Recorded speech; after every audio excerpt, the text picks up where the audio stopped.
Hey Pokemon Masters, Hypotoria here, and if you've seen the trailers for Let's Go Pikachu and Let's Go Eevee, you might be thinking, oh, really? Back to Kanto again? No abilities, no items, no wild Pokemon battles? Listen, I make videos about Pokemon as my job, so my Twitter is filled with loads of your comments being like, this game is not gonna be any good. And this video is long overdue because I wanted to kind of quell your fears and dispel them a little bit earlier, but then I got offered an opportunity to actually go and play some of Let's Go Pikachu and Let's Go Eevee. Many of you have already seen the gameplay, and I thought rather than making an argument about that stuff, it'd be better if you just saw me play the game. However, at that time, I was in Pokemon's headquarters for the first time ever, having been privately invited to go to this exclusive event, so I was in a pretty positive mood. Needless to say, my opinions are a little bit biased. That said, being someone who has played the game, maybe that does make me more qualified for this discussion. I don't know, but the point is I want to go through and dispel some of the fears, the big things that I've heard, the reasons why Let's Go Pikachu and Eevee will be terrible, and tell you just what I'm thinking. And hey, maybe at the end of it, even if you don't want to buy a copy, you might get the chance to win a copy, because if you leave a like and a comment on this video, because it's got Let's Go in the title, that will act as an entry towards a giveaway where I'm giving away a copy when the games come out. And that is a worldwide giveaway, so take part. So first of all, before I get into combating some of the big arguments, let's just hit some of the nails on the head.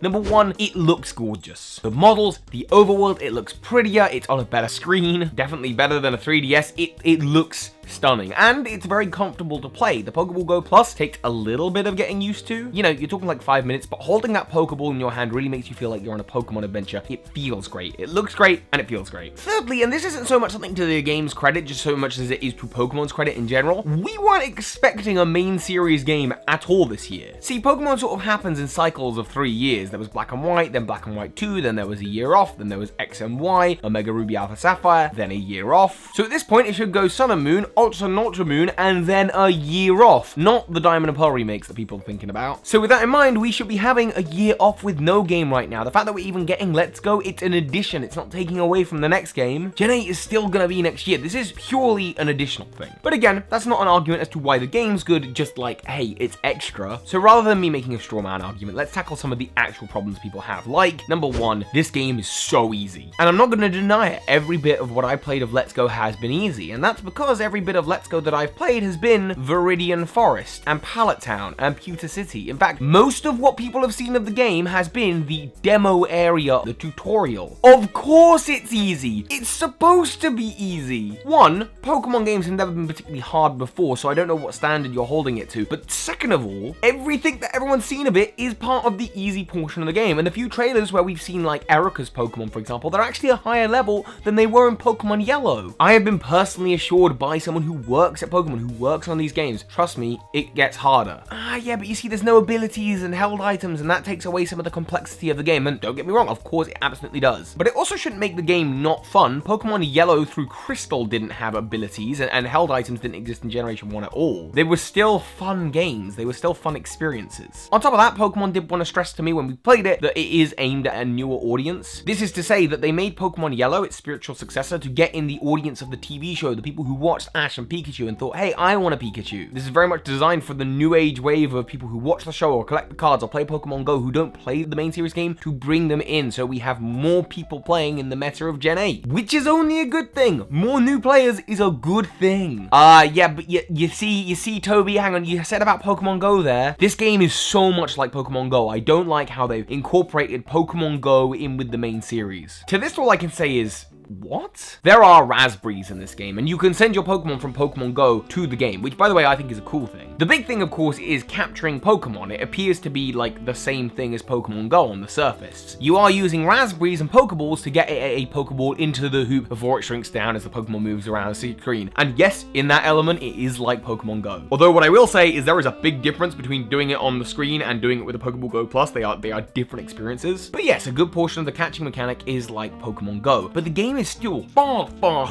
more like a conventional Pokemon game than it is Pokemon Go. It still has a region of Pokemon with set locations, gym leaders, gym badges, an Elite Four, a champion, a story. It's like 80% Pokemon Yellow to 20% at most Pokemon Go. Yes, but Toby, the story. The story is the same story of Kanto that we've done twice before. And yeah, okay, absolutely, this is the Kanto story again, although actually we don't know that much about the story. There may well be some hidden surprises in every single time we've ever revisited a region. Pokemon Emerald revisited home, we got the Battle Frontier with Oras, we got the Delta episode. Platinum revisiting Sinnoh, got the Battle Frontier. Leaf Green Fire Red revisiting Kanto, got the Sevi Islands. Heart Gold and Soul Silver got a ton of new areas when revisiting Johto. Black and White 2 got new locations when revisiting Unova, and the same with Ultra Sun and Ultra Moon for Alola. It's almost like every time they revisit a past place, they add new stuff. They do that every game, and usually it gets announced only a few weeks before the game actually comes out. So hang fire until the game is out to decide whether or not it's the exact same story the whole way through. And that said, we haven't had that specific story since Fire and Leaf Green, which was a long time ago, way over a decade. And if you're really that up in arms about the story, all Pokemon games are pretty much the same story. I've got to get my team of 6 Pokemon and learn type advantages while I go around all of the different gyms or trials and beat the leaders and the big challenges there while defeating an evil team, stopping them from taking control of the legendary Pokemon. Then going on to battle the Elite Four and the champion while catching them all. That's the story of every Pokemon game. Like, oh, it's the same story? Yeah, but if you've been buying the series up to this point, like thus far, like, I don't know what really you were expecting. The story, or at least the story's formula, is a formula that works and that we as Pokemon fans enjoy. Granted, if you want to be nitpicky, yes, it would always be cool to see a new region or a new evil team or something like that going on. Of course it would, but again, we weren't expecting a new game this year. This is extra. That stuff will still come next year. If you don't want to buy this game,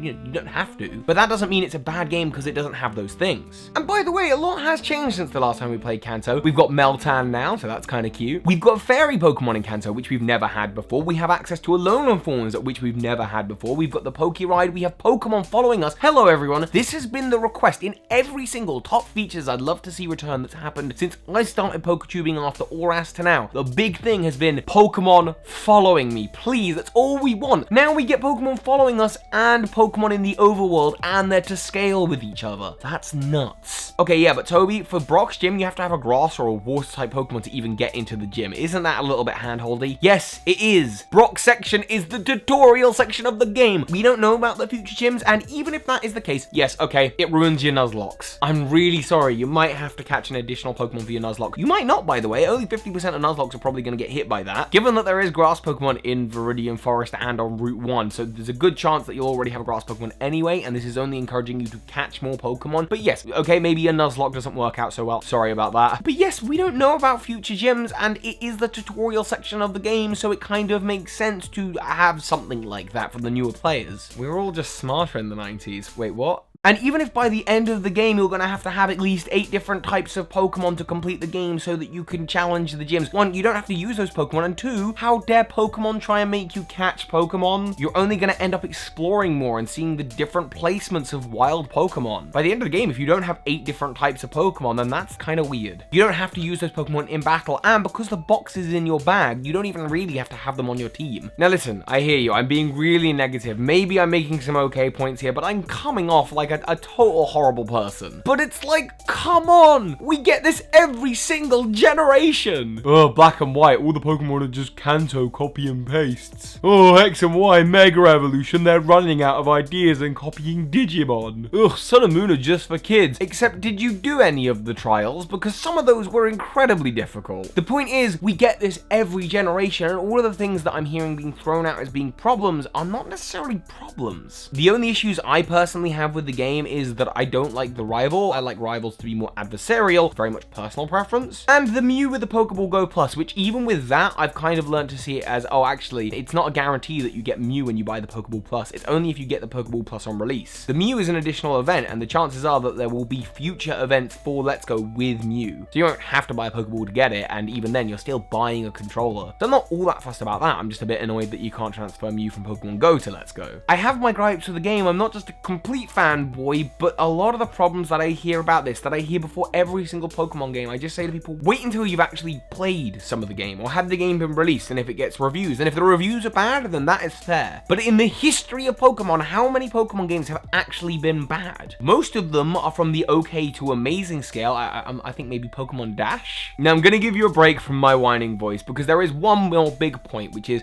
well, hang on a second. There's no wild Pokemon battles, and the whole way through this video, Toby, you haven't addressed that one one because that is an unbeatable one. You can't not address that. And so I'm going to take a little step back and introduce you to my friend Commonwealth Realm, who is going to explain exactly why I don't think that's a problem and why he thinks that's not a problem. You see, everyone was full of O's and O's for Let's Go, until we realized, wait a minute, where did the wild battles go? This is not the Pokemon Yellow I remember, just a glorified version of Pokemon Go. And there we were on an endless hate train. Yes, there are no regular Pokemon battles with exception of legendaries, but those in return look spectacular. We will not sugarcoat it. The main source of criticism targeted towards Pokemon Let's Go is that it is different from other mainline games when it comes to how you catch and battle some Pokemon. And they have a good reason to be displeased, as for well over 90% of the wild Pokemon in the game, you'll not weaken them and then catch them, you just throw your Pokeball and if needed a berry, just like in Pokemon Go. But in reality, this is the only feature in the game that is taken straight from the mobile version of Pokemon. Still, there are clear benefits to the system, which finally got rid of random encounters, thank the almighty. Yes, they're controversial, and sharing experience along the board by catching Pokemon is an odd concept in a regular Pokemon game. Ironically enough, this change might set the stage for a more balanced Pokemon title, where you use more than one or two main Pokemon in trainer and gym battles. It is experimental, but with the right adjustments to later trainer and gym leader battles, it could turn out to be a strike of genius. Besides, the entire system is in fact a positive change of pace to what was otherwise a very repetitive mechanic in the original games. Remember the endless hordes of Zubats in the different caves across the series? Not in Let's Go. To the Pokemon visible to you, pull out your Pokeball, and if necessary, berries. And here's another argument before I hand it back to Toby. The new system make each trainer battle much more monumental, as they are not another annoyance after being ambushed by regular Pokemon. Thanks, Commonwealth. And on top of all of that, do you remember the side games Pokemon Colosseum and XD Gale of Darkness? Neither of those games had wild Pokemon battles, and they were still tremendously fun games. Obviously, I'm trying to convince you that these games are going to be good games, they're not going to be bad games, and I get that I might actually be losing you by being a little bit aggressive about the whole thing. I'm sorry, it's just I've played these games, I love the Pokemon franchise, and yes, I am a fanboy. Of course I am, and it's because I'm a fanboy that when I do criticize the games, like I have done with Sun and Moon and Ultra Sun and Ultra Moon in the past, whenever a game has a feature I am not fond of, and I am going to be talking about that stuff once the game's out. But a lot of the problems, a lot of the things, that the slack that this game is getting in particular, a lot of those concerns are concerns that appear from watching the trailers and everything you see in the trailers. And while I do think maybe the trailers aren't the best trailers in the world and don't truly represent what the game is about, I will say to their credit, they had a massive uphill battle, experimenting, doing all these little experimental things and then trying to sell that to the general public. I get it, it's been hard. So what I'm going to ask of you Pokemon Masters is just to try and keep an open mind, to have a little watch of maybe some of the gameplay that's online. I was able to show off my gameplay, it's all on the channel.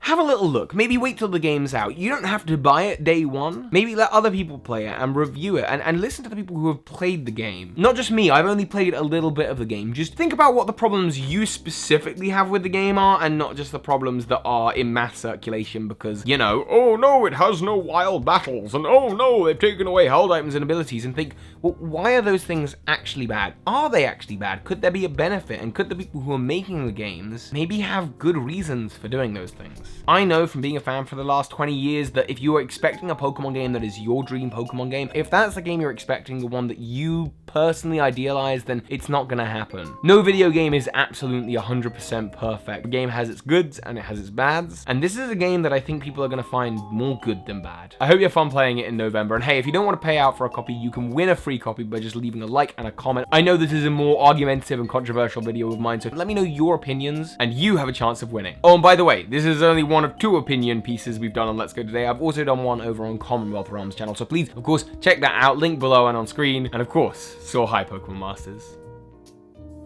Using the links below, sign up to Patreon today to get merch, Pokemon cards, shoutouts. A special thank you goes to the patrons who made 3 videos a week possible, especially the Poke Myth of the Month, Jessica Mather. Thank you so much for your support.